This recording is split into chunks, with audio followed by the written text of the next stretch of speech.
কোনো জাতি বা সভ্যতাকে যদি বিনষ্ট করতে হয় তাহলে খুব সিম্পল থিওরি হচ্ছে যে তাকে তার ইতিহাস থেকে উৎপাটিত করতে হয়, তার মূল থেকে উৎপাটিত করতে হয়।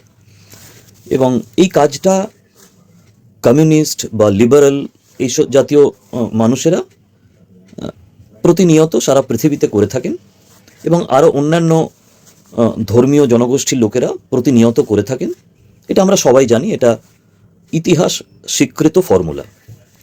কিন্তু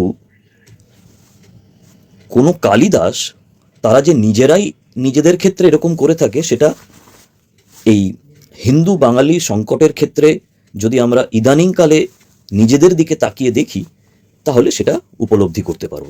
20 ফেব্রুয়ারি সন্ধেবেলায় আমি এই ভিডিওটি রেকর্ড করছি, অর্থাৎ মাতৃভাষা দিবসের প্রাক সন্ধ্যায়।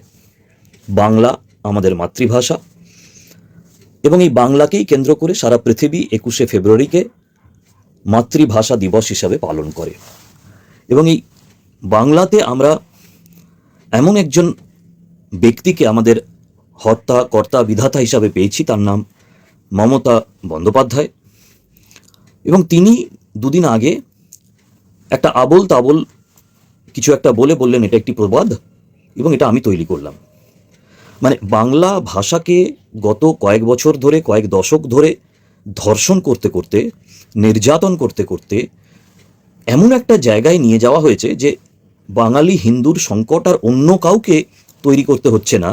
আমরা কালিদাসের মতো নিজেরাই নিজেদের এই যে একটা গোড়ার সঙ্গে লেগে থাকার মূল একটা যোগসূত্র, অর্থাৎ সংস্কৃত থেকে তারপরে মাঝখানের একটা পর্যায়ে পেরিয়ে প্রায় 1200-1300 বছর আগেকার বাংলা ভাষার উৎপত্তি, সেই বাংলা ভাষাটাকেই আপাদ মস্তক গণধর্ষণ করে চলেছি নেতৃত্বে মমতা বন্দ্যোপাধ্যায়।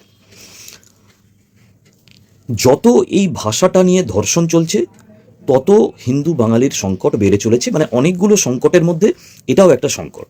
এবং এর সঙ্গে কিছু ধুতি পাঞ্জাবি পরা নেকা বাঙালি আছেন, যারা বাংলা ভাষার গতিমানতা বজায় রাখার নাম করে বাংলা ভাষা তার উৎপত্তি স্থল থেকে কি করে বিচ্ছিন্ন হয়ে যায় তার প্রবল প্রচেষ্টা চালিয়েছেন। বাংলা ভাষা মূলত সংস্কৃত থেকে তার উৎপত্তি, মাঝখানের বিভিন্ন পর্যায়ে পেরিয়ে এসে এর ব্যাকরণ বিষয়টা সংস্কৃতগত। এবং যখন দিল্লির কোনো কনস্টেবল এই বাংলা ভাষার একটা বিকৃত রূপকে বাংলাদেশি বলে, তখন এই বাংলা ভাষার রক্ষক হিসাবে এই মমতা বন্দ্যোপাধ্যায়ের জাতীয় ব্যক্তিরা তারা হই হই করে বাংলার রক্ষক হিসাবে এবং তার সমস্ত অক্টোপাসের মতো যারা হাত পা আছেন তারা ঝাঁপিয়ে পড়েন।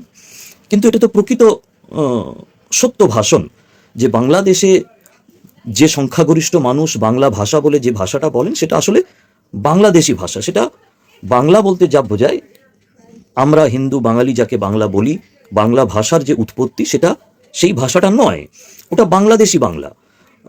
এবং সেই বাংলাটার সঙ্গে আমাদের যে বাংলা বলতে যা বুঝি হিন্দু বাঙালি, সেই বাংলাটা এক নয়, এবং তার ব্যাকরণও এক নয়। এবং ওরা কোনো ব্যাকরণ বলে যা বলে বা আদৌ ওদের বাংলাতে কোনো ব্যাকরণ আছে কি না সেটা যথেষ্ট সন্দেহজনক।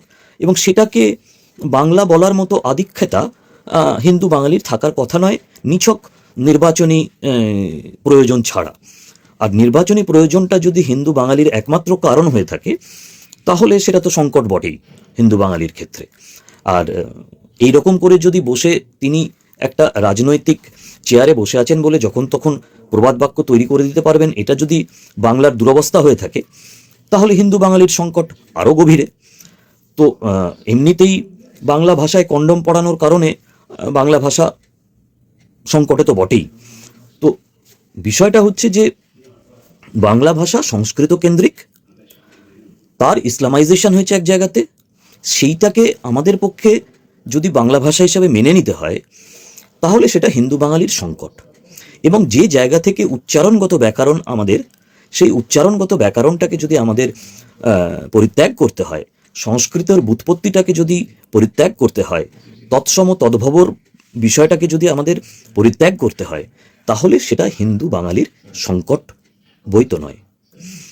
যেভাবে এখন প্রশ্ন উঠতে পারে যে চেয়ার টেবিল, আপনি চেয়ারে বসে টেবিলে মোবাইল রেখে কথা বলছেন, চেয়ারটাও বাংলা শব্দ নয়, টেবিলটাও বাংলা শব্দ নয়, কিন্তু এই চেয়ার টেবিলের আগমন বাংলা ভাষায় আর খালা আর ফুফার আগমন বাংলা ভাষায়, এই দুটোকে যদি এক করে জবরদস্তি নমস্কারের পরে আদাব বলতে হয়,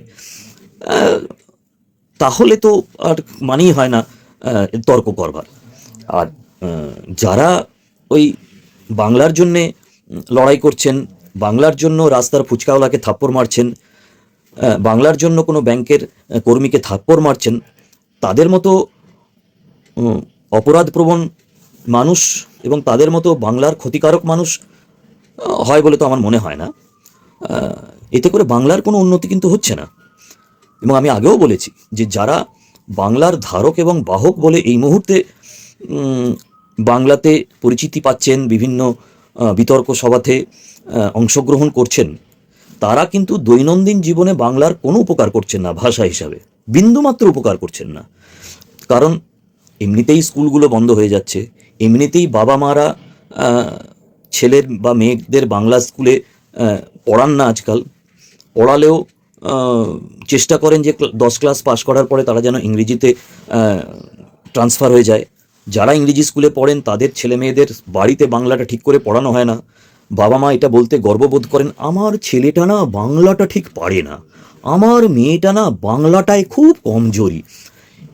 এই যে ব্যাপারটা সমাজে তৈরি হয়ে গেছে, গ্রাম বাংলায় যারা বাংলাতে পড়েন তাদের শহরে চাকরি সেভাবে মিলছে না, বা ভালো জায়গাতে চাকরি সেভাবে মিলছে না, তারা সাধারণ পরিযায়ী শ্রমিক হতে বাধ্য হচ্ছেন। এই সব মিলিয়ে যে একটা উৎকট, যারা বইমেলা করছেন, যে দুজন বইমেলা করছেন তাদের কাছে বইমেলাটা একটা নেহাতি রাজনৈতিক এবং ব্যবসায়িক একটা ত্রিদীপ। এবং সুধাংশু, কিছু মনে করবেন না, আপনারা আমার অতি পুরনো পরিচিত, তা সত্ত্বেও আপনাদের উদ্যোগের মধ্যে বাংলা ভাষার কোনো উন্নতি ঘটছে না। সব মিলিয়ে বাংলা ভাষা ওই বসে বসে প্রবাদ বাক্য তৈরি করা ছাড়া আর কিছুই ঘটছে না, কোনো উন্নতি ঘটছে না। আর যারা টেলিভিশনে বাংলা ভাষা নিয়ে ফোনও দেন, তাদের দ্বারা বাংলা ভাষার কোনো উন্নতি ঘটছে না। অতএব হিন্দু বাঙালি ভাষা থেকে বিচ্ছিন্ন হয়ে একটা বিপর্যয়ের মধ্যে পড়েছেন। এটা শুধুমাত্র সংকট নয়, ইসলামিক বাংলা প্রকৃত হিন্দু বাঙালির বাংলাকে যেভাবে গ্রাস করছে, সেখান থেকে বেরিয়ে আসা প্রায় অসম্ভব হয়ে দাঁড়াচ্ছে। নমস্কার দর্শক, আপনারা প্রসেনজিৎ বাগচির দাদার পুরো ভিডিওটা আপনারা দেখলেন। তো এই বিষয়ে আপনারা যেটা বুঝেছেন এই ভিডিওটা দেখার পরে, সেই বিষয়ে আপনাদের মূল্যবান মন্তব্য অবশ্যই আমাদের কমেন্ট বক্সে জানাতে ভুলবেন না।